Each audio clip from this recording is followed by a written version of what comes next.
Hello everybody, Hamp Thomas here, and today I want to talk to you about exterior dimensions from interior measurements. So what do we do with that?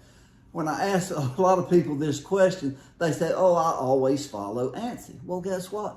ANSI doesn't give us any guidelines on this measurement.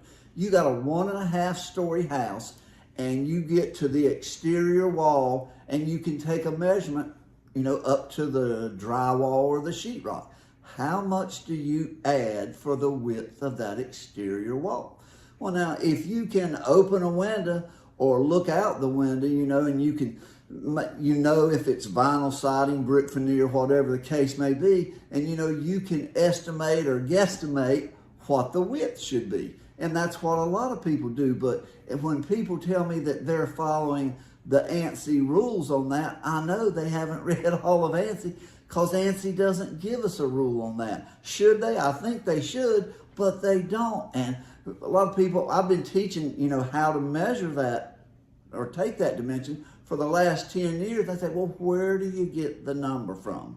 Well, when I first became appraiser many years ago, I started asking that question, and looking for something in writing. Well, the only thing I found in writing was from the North Carolina Real Estate Commission and their residential square footage guideline. And it tells us to add 6 inches or 5/10 for exterior dimensions. We have all this great new technology coming, and these phone apps that tell us they're following ANSI, well, what do they add for that exterior dimension when ANSI doesn't tell them what to do? What do we do on that? How do we disclose in our reports where we got that dimension from? So when I was back starting this and found all, the North Carolina, I couldn't find anything else. So I started sending out those little polls that everybody dislikes, and some people would answer one, some people would answer another.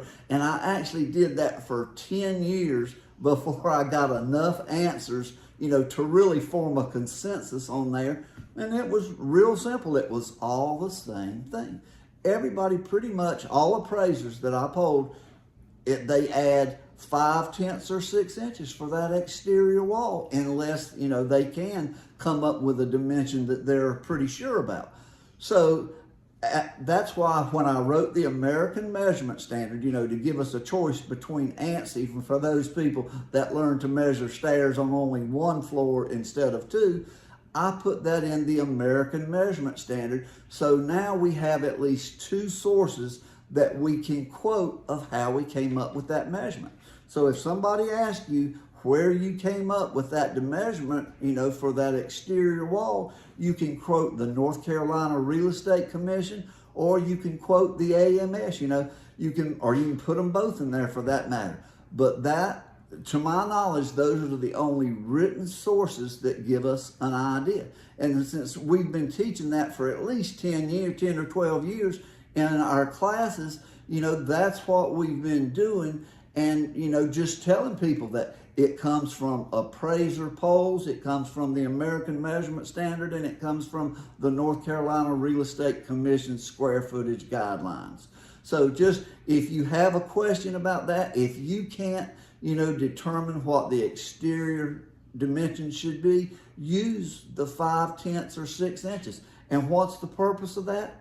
Consistency, guys. The whole point of a standard at all is we want to be consistent in our measurements, and using 5/10 or 6 inches gives us that consistency when we measure upper levels, 1.5 story homes. So if you want to be consistent and you want to know where you got the information from, those are the sources you can use. And I hope we'll all be consistent, as well as this new LiDAR technology, in measuring upper levels, the exterior dimensions from interior measurements. Thanks for watching, guys.